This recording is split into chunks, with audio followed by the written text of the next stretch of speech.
എന്താണ് അവർക്കുള്ള ഒരു മുന്നറിയിപ്പ് നൽകുന്നതായിട്ടാണ് ഈ അപ്പടയെ കാണുന്നത്. ആ അപ്പട കഴിക്കുമ്പോൾ മധുരം തോന്നുന്ന ആളുടെ ആയുസിന് പ്രശ്നമില്ലാന്ന്. ആർക്കെങ്കിലും ചവർപ്പ് അനുഭവപ്പെട്ടാൽ അടുത്ത വർഷത്തെ ഉത്സവമാകുമ്പോഴേക്ക് അദ്ദേഹം മൃതിയടയുന്നാണ് പറയുന്നത്. അങ്ങനെ രണ്ട് ഘട്ടത്തിൽ. അപ്പൊ ഈ അന്നുകൊണ്ട് പിന്നെ നീരെഴുന്നള്ളത്തെന്ന് പറയുന്ന ഇക്കരെ നടക്കുന്ന രണ്ട് ചടങ്ങിനും പലപ്പോഴും ഏറ്റവും വലിയ ആക്ഷേപം ഇവിടെയുള്ള പല ആചാരങ്ങളും വിദേശീയർ കൊണ്ടുപോകുന്നു. അതുകൊണ്ട് ഇവർ പേറ്റന്റ് എടുത്തു വെച്ചിട്ടുണ്ട് ഈ മൂന്നെണ്ണത്തിന്.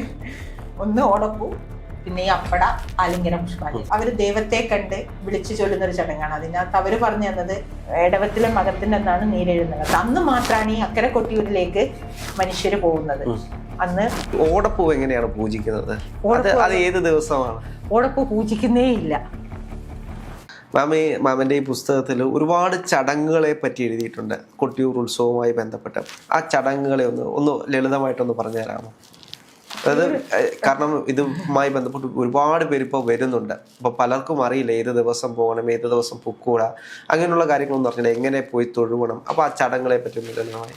കൊട്ടിയൂര് ഉത്സവത്തിന്റെ ചടങ്ങുകൾ, അല്ലെങ്കിൽ ഞാൻ പറഞ്ഞല്ലോ മേടച്ചോതി മുതൽ മിഥുനച്ചോതി വരെ നിലനിൽക്കുന്ന. അപ്പൊ അതില് ഉത്സവത്തിന്റെ ആദ്യ ചടങ്ങ് എന്ന് പറയുന്നത് പറക്കുഴാണ്. അത് നടക്കുന്നത് മേടച്ചോതി കഴിഞ്ഞ് വിശാഖം നാളിലാണ്. ചോതി കഴിഞ്ഞ് അപ്പൊ അന്ന് അക്കരെ കൊട്ടിയൂർ ഒരു ചടങ്ങുമില്ല. ഇക്കരെ കൊട്ടിയൂര് ഈ ഉത്സവത്തിന്റെ ആലോചനാ യോഗങ്ങളും പിന്നെ ഈ ഉത്സവത്തിന് വേണ്ട അരി കുത്തി ഉണ്ടാക്കാൻ വേണ്ടി കൂവം കൊടുക്കുക. പിന്നെ അവിടുത്തെ ആയില്യാർക്കാവിലെ പൂജ, ആ പൂജയ്ക്കുള്ള ഒരു നിവേദ്യമുണ്ട് അപ്പട. ആ നിവേദ്യത്തിന് ഭയങ്കര പ്രശസ്തി ഉണ്ടെന്നാ പറയുന്നത്. ആ നിവേദ്യത്തിന് എന്താ കയ്പ് അനുഭവപ്പെടുന്ന ആൾക്കാർക്ക്, അടിയന്തരക്കാർക്കേ അത് കഴിക്കാൻ പാടുള്ളൂ, ഭക്തജനങ്ങൾക്കൊന്നുമില്ല. പക്ഷെ അപ്പൊ ആ ഉത്സവമായിട്ട് ബന്ധപ്പെട്ടിട്ട് ഒരു നിയോഗം അല്ലെങ്കിൽ അവരുടെ എന്താണ് അവർക്കുള്ള ഒരു മുന്നറിയിപ്പ് നൽകുന്നതായിട്ടാണ് ഈ അപ്പടയെ കാണുന്നത്. ആ അപ്പട കഴിക്കുമ്പോൾ മധുരം തോന്നുന്ന ആളുടെ ആയുസിന് പ്രശ്നമില്ലാന്ന്. ആർക്കെങ്കിലും ചവർപ്പ് അനുഭവപ്പെട്ടാൽ അടുത്ത വർഷത്തെ ഉത്സവമാകുമ്പോഴേക്ക് അദ്ദേഹം മൃതിയടയുന്നാണ് പറയുന്നത്. അങ്ങനെ രണ്ട് ഘട്ടത്തിൽ. അപ്പൊ ഈ അന്നുകൊണ്ട് പിന്നെ നീരെഴുന്നള്ളത്തെന്ന് പറയുന്ന ഇക്കരെ നടക്കുന്ന രണ്ട് ചടങ്ങിനും ഈ ആയില്യാർക്കാവ് എന്ന് പറയുന്ന 1000 വില്ലുകാവുകാർ സതിയുടെ കൂടെ അനുഗമിച്ച് വന്ന 1000 വില്ലുകാർ ഭൂതഗണങ്ങൾ നിന്ന കാവാണ് അതെന്നും പറയുന്നത്. അവരങ്ങോട്ട് യാഗഭൂമിയിലേക്ക് സതി ഒറ്റയ്ക്കാണ് നടന്നു പോയത്, ഇവരെ ഈ കാവിൽ നിർത്തിയിട്ട്. അപ്പൊ അവർക്കുള്ള അങ്ങനെ പല രീതിയിലുണ്ട്. അപ്പൊ ആ ഒരു നിവേദ്യത്തിനൊരു പ്രത്യേകത. എനിക്ക് തോന്നുന്നു അതിന് ദേവസ്വം പേറ്റന്റ് പോലും എടുത്തിട്ടുണ്ട്. ഓടപ്പൂവിനും അപ്പടയ്ക്കും ആലിംഗന പുഷ്പാഞ്ജലിക്കും ഇന്ന് കൊട്ടിയൂർ ദേവസ്വത്തിന് പേറ്റന്റ് ഉണ്ട്. അവരുടെ അത് അവിടെ ഉള്ളൂ. ഈ മൂന്നെണ്ണത്തിന് ദേവസ്വത്തിന് പേറ്റന്റ് ഉണ്ട്. പുതിയ കാലത്തേക്ക് ദേവസ്വം അല്ല, ഇപ്പോ പലപ്പോഴും ഏറ്റവും വലിയ ആക്ഷേപം ഇവിടെയുള്ള പല ആചാരങ്ങളും വിദേശീയർ കൊണ്ടുപോകുന്നു. അതുകൊണ്ട് ഇവർ പേറ്റന്റ് എടുത്തു വെച്ചിട്ടുണ്ട് ഈ മൂന്നെണ്ണത്തിന്. ഒന്ന് ഓടപ്പൂ, പിന്നെ ഈ അപ്പട, ആലിംഗന പുഷ്പാഞ്ജലി. ഈ ആദ്യത്തെ ചടങ്ങുകൾ ഇത്രയേ ഉള്ളൂ. അത് കഴിഞ്ഞ് അവിടെ വേറൊരു രസം എന്ന് പറഞ്ഞാൽ ഇപ്പൊ സാധാരണ ഓരോ അമ്പലത്തിനും എനിക്ക് തോന്നുന്നു ഉത്സവ നടത്തിപ്പിന് ഓരോ ഘടനയുണ്ട്. ഇവിടുത്തെ ഉത്സവ നടത്തിപ്പിന്റെ ഒരു രീതി എന്ന് പറയുന്നത് അടിയന്തര യോഗം എന്ന് പറയുന്ന ഈ ഉത്സവ നടത്തിപ്പുകാരുടെ ഒരു കൂട്ടായ്മയാണ്.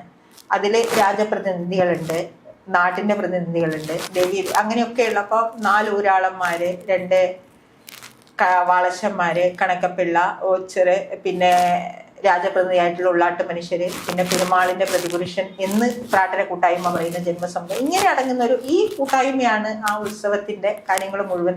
അതിന് അടിയന്തര യോഗം എന്നും പിന്നെ ഈ പറയുന്ന 64 സ്ഥാനികരോളം അവിടെ ഉണ്ട്, ഇവരടങ്ങുന്ന ഒരു മഹാടിയന്തര യോഗം. ഈ 2 ടീം അല്ലെങ്കിൽ ആ ഒരു കൂട്ടായ്മയാണ് ഈ ഉത്സവത്തിന്റെ കാര്യങ്ങൾ മുഴുവൻ തീരുമാനിക്കുന്നത്. ഇപ്പം ദേവസ്വം വന്നു, ട്രസ്റ്റി ബോർഡുണ്ട്, മലബാർ ദേവസ്വത്തിന്റെ കീഴിലൊക്കെ ഉണ്ടെങ്കിലും ആചാരപരമായ കാര്യങ്ങൾ ഇപ്പോഴും അവസാന വാക്ക് ഈ അടിയന്തര യോഗമാണ്. അപ്പൊ അന്ന് ഈ അടിയന്തര യോഗം കൂടി ഉത്സവത്തിന്റെ നാളുകൾ ശരിക്കും അന്നേ തീരുമാനിക്കാവൂ എന്ന് പറയുന്നുണ്ട്. ഇന്ന് കലണ്ടറുകളിലൊക്കെ കൊട്ടിയൂർ ഉത്സവം കാണുന്നുണ്ട്. പക്ഷെ ഇത്തവണ അതിനൊരു ചെറിയ പ്രശ്നം വന്നു. കലണ്ടറിൽ നെയ്യാട്ടം കണ്ടത് 29-നാണ്. പക്ഷേ നാളെ ഈ പറക്കുഴത്തിന്റെ സമയത്ത് രാശിവെച്ച് നോക്കിയപ്പോൾ 28-ലേക്ക് മാറി. അതിന്റെ കുറെ പ്രശ്നങ്ങൾ കൊട്ടിയൂർ വരുന്നുണ്ട്. കാരണം സ്ത്രീകൾക്ക് ഭണ്ഡാരെഴുന്നള്ളത്തിനെ പ്രവേശിക്കാം. അപ്പോൾ 30-നേ പറ്റുള്ളൂ, 28-നെ ആൾക്കാർ, അങ്ങനെയൊക്കെയുള്ള പ്രശ്നങ്ങൾ അവിടെ വരുന്നുണ്ട്. അപ്പൊ അന്ന് ഈ നാളുകൾ ഗണിക്കുകയും ഏതൊക്കെ ദിവസങ്ങളിൽ ഉത്സവത്തിന്റെ ബാക്കി ചടങ്ങുകൾ എന്ന് തീരുമാനിക്കുന്നത് ഇന്നാണ്. അതുപോലെ കൂവത്തിന് ഈ ഉത്സവാഘോഷങ്ങൾക്ക് വേണ്ട നെല്ല് കൂവം കിട്ടാൻ വേണ്ടി പുറത്തു കൊടുക്കുന്നതെന്നാണ്. അതിനു മുമ്പ് ഈ പറക്കുഴത്തിന് മുമ്പ് ഞാൻ ആദ്യം പറഞ്ഞിട്ടുണ്ടായിരുന്നു, ഈ ശില കണ്ടെത്തിയ പെരുമാളുടെ ശില കണ്ടെത്തിയ ഒറ്റപ്പിലാന്റെ ആൾക്കാര് വിഷു പിറ്റേന്ന് മുതൽ അവർ വ്രതം തുടങ്ങുകയും അതിനുശേഷം വരുന്ന ചൊവ്വയോ വെള്ളിയോ ഏതെങ്കിലും ഒരു അതിനുശേഷം വരുന്ന ആദ്യത്തെ ചൊവ്വയോ വെള്ളിയോ അവർ ദൈവത്തെ കാണൽ എന്ന് പറഞ്ഞിട്ട് ഒരു മണത്തണ ദേശത്താണ് നടത്തുന്നത്. പൊടിക്കളം എന്ന് പറയുന്നിടത്ത് അവർ ദൈവത്തെ കണ്ട് വിളിച്ചു ചൊല്ലുന്ന ഒരു ചടങ്ങാണ്. അതിനകത്ത് അവർ പറഞ്ഞു തന്നത് ഇനി അങ്ങോട്ട് വൈശാഖോത്സവം നടങ്ങുകയാണ്.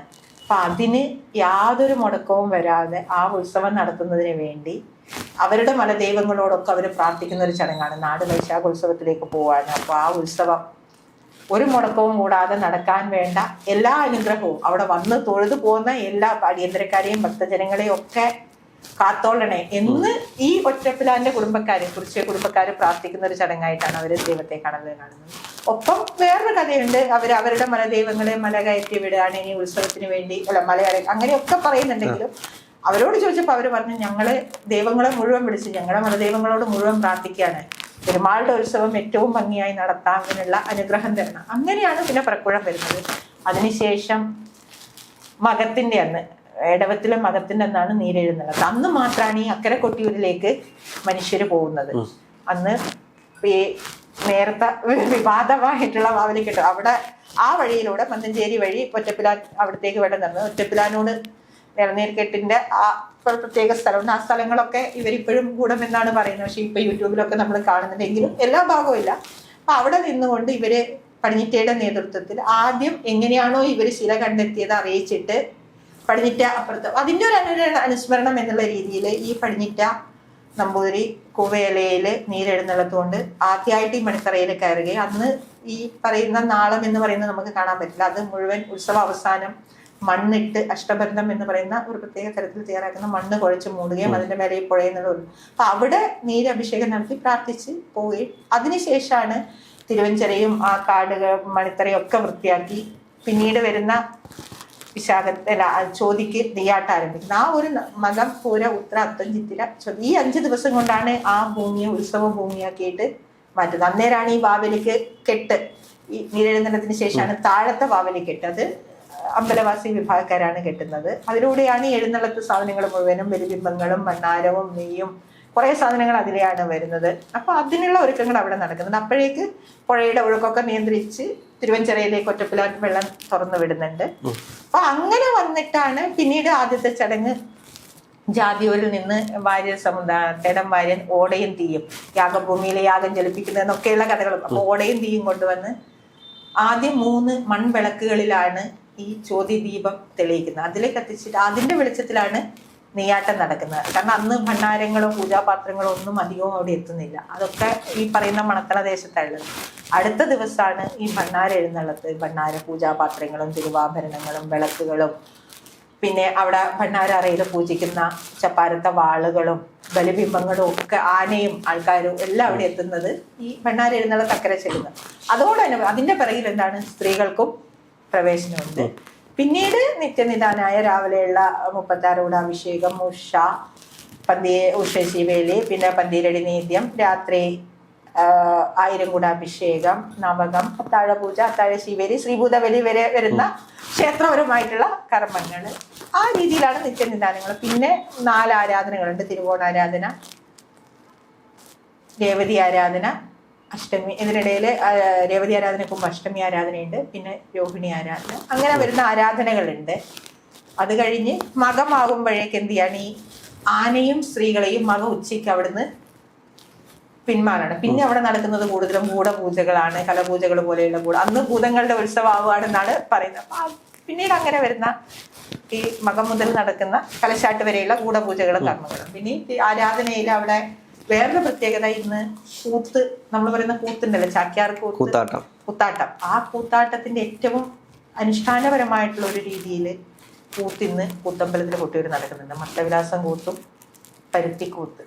അത് അശ്വരി ചൂടാമണിയും മത്തവിലാസം പ്രദർശനമാണ് ആടുന്നത്.